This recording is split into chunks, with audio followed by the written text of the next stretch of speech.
Namaskar. Aujourd'hui, je voudrais échanger sur un sujet qui nous tient beaucoup à cœur, c'est le sujet de la méditation. On dit tellement de choses sur la méditation. Certains associent la méditation avec une certaine forme de relaxation, d'autres disent que la méditation c'est une forme de concentration. D'autres disent que la méditation c'est la découverte de soi. D'autres disent que c'est essayer de connaître Dieu. Qu'est-ce au juste la méditation? Alors on va revenir d'abord sur quelque chose dont on a parlé déjà plusieurs fois. C'est cette loi fondamentale de l'esprit qui est que l'on devient ce à quoi on pense. Alors les pensées sont les nourritures de notre mental. En sanskrit, on appelle la nourriture du mental abhog. Donc selon l'objet que je vais donner à mon mental va soit s'étendre, soit se contracter. Et dans notre philosophie, on dit que selon l'objet que l'on choisit, l'objet de notre pensée, soit on va asservir le mental, soit on va libérer ce mental. Alors quand on asservit ce mental, c'est-à-dire qu'on pense à un objet matériel. Comprenez que le mental est quelque chose de subtil, c'est plus subtil que la matière organique, que le matériel, mais ce n'est pas encore aussi subtil que la conscience pure, ou que l'âme, en d'autres termes. Donc, le mental est quelque chose de assez subtil et qui prend la forme de ce à quoi il pense. Lorsqu'il pense à quelque chose de matériel, il s'asservit, il se racrapote, il devient petit, il devient solide, il devient de plus en plus grossier. Et lorsqu'il pense à quelque chose dont la nature est illimitée, un objet illimité par nature, il s'étend, il grandit et il devient subtil. C'est pourquoi dans la méditation, on essaye de penser, non seulement dans la méditation, mais à tout moment, on essaie de penser à l'infini, à la conscience suprême, à Dieu. Pourquoi? Parce que cette pensée libère le mental, étend le mental. Dans la méditation, évidemment, on va y revenir maintenant, on va se focaliser sur cette idée-là. Et dans la journée, on a parlé dans nos principes de moralité, on va essayer de pratiquer brahmacharya, c'est-à-dire non, je ne suis pas en contact avec un arbre, mais je suis en contact avec Dieu qui est venu se manifester sous la forme de cet arbre, ou avec la conscience suprême qui se manifeste aujourd'hui à moi sous la forme de cet arbre.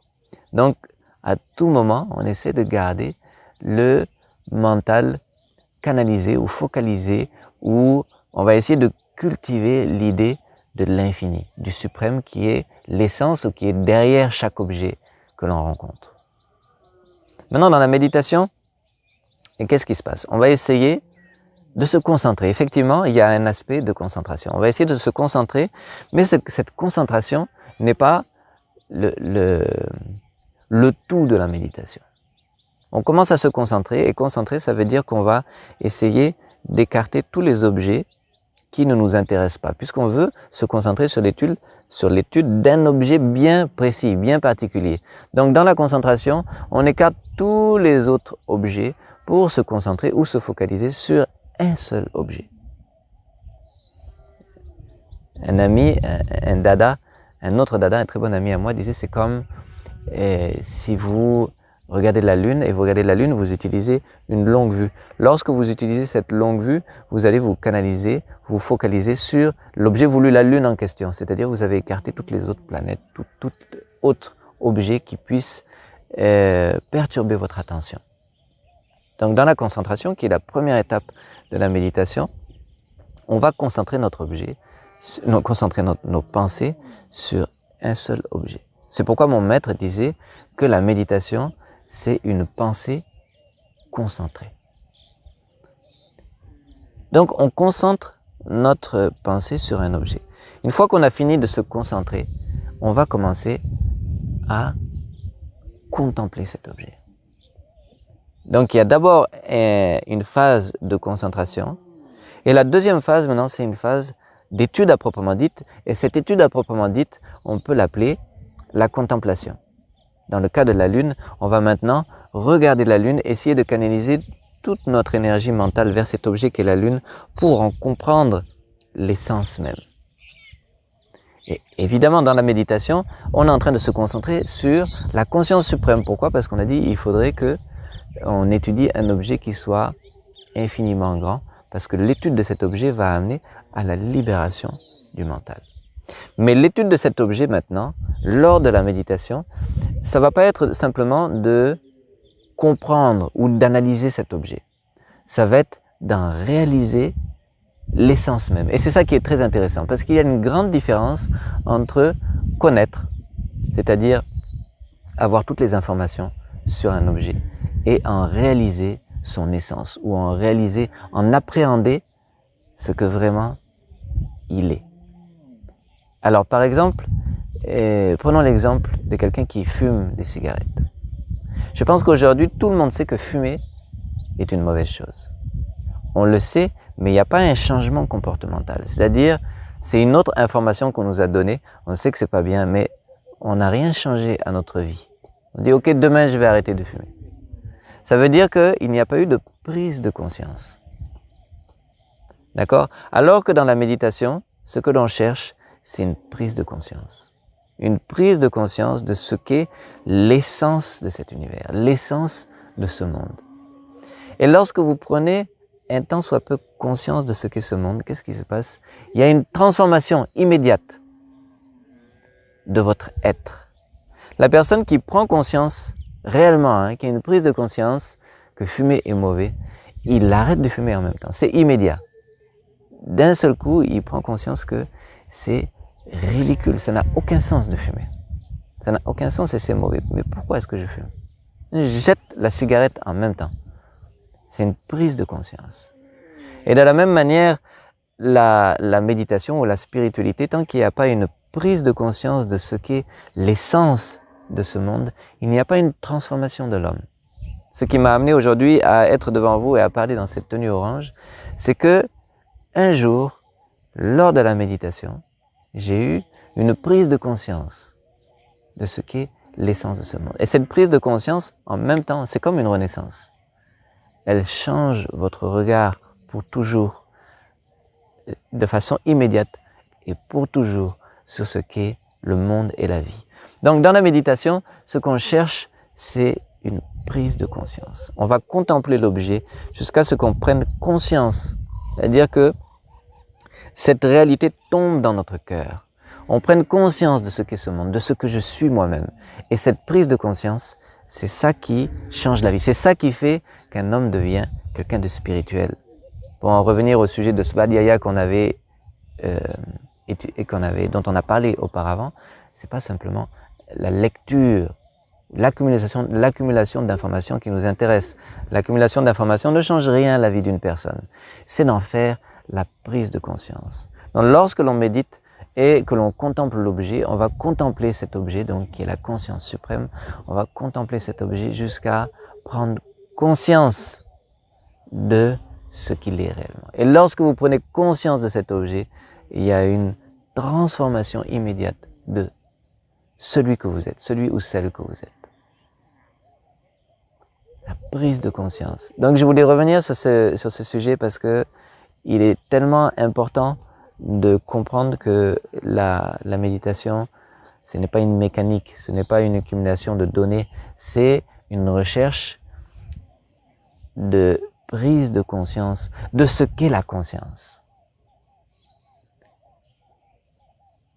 Vous pouvez prendre un ordinateur. Un ordinateur a tellement de données numériques. Il connaît plus de choses sur le monde que vous-même. Mais il n'a pas la capacité de prendre conscience.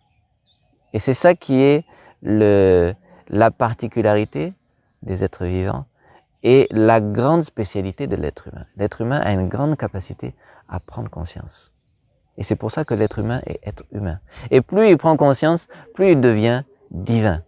On dit que le yoga ou la méditation ou la spiritualité, c'est un chemin de l'animalité vers la divinité. Et qu'est-ce qui fait qu'on s'approche de la divinité? C'est lorsque l'on prend conscience. Et lorsque l'on prend conscience, il y a une transformation de l'être.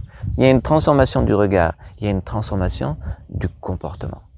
À quoi on juge qu'un être est plus élevé spirituellement ou moins élevé spirituellement? Par son attitude, par son comportement. Donc c'est pas quelque chose qui est du domaine de la connaissance intellectuelle. C'est du domaine de la prise de conscience, quelque chose qui tombe dans votre cœur et qui change votre regard sur le monde à jamais. Donc la méditation, c'est la réalisation de soi. Le but de la méditation, c'est la réalisation de soi, réaliser qui je suis réellement. On va contempler cet objet qui est notre essence jusqu'à ce qu'on réalise ce qu'il est. Et lorsque vous réalisez ce qu'il est, vous allez vivre dans la joie, puisque cet objet, c'est la joie même. C'est la joie par essence, c'est l'amour par essence, c'est l'infinitude. Lorsqu'on réalise un tant soit peu cet objet, il y a une transformation de l'homme. Et même si cette réalisation n'a pas lieu du coup, ou n'a pas lieu dans sa globalité, chaque fois que vous méditez, vous prenez un peu plus conscience de ce qu'il est. Vous prenez conscience d'une partie de cette vérité, jusqu'à ce qu'un jour vous puissiez l'appréhender dans sa globalité. Et là, vous devenez un grand sage, vous devenez un autre Jésus, un autre Bouddha, un autre saint. Et lorsque vous mourrez, vous atteignez à la libération.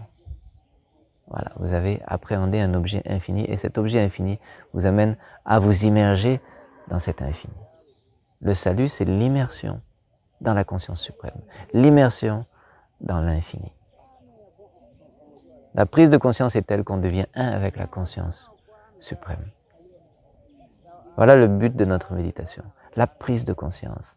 Une transformation de l'homme grâce à la prise de conscience. Et une transformation positive parce qu'on prend conscience que cet univers, en fait, en réalité, est de nature spirituelle. Et que cette nature spirituelle, c'est la joie même. C'est la divinité, c'est la bienveillance même. Vous vous rendez compte de l'importance de cette prise de conscience. Cette prise de conscience-là amène à une transformation totale de votre vie. Transformation de vous-même et une transformation de votre vie. Donc pratiquez la méditation, avancez, méditation après méditation, vers cette prise de conscience, qui est le remède à tous vos maux. Bonne pratique. À très bientôt. Merci. Namaskar.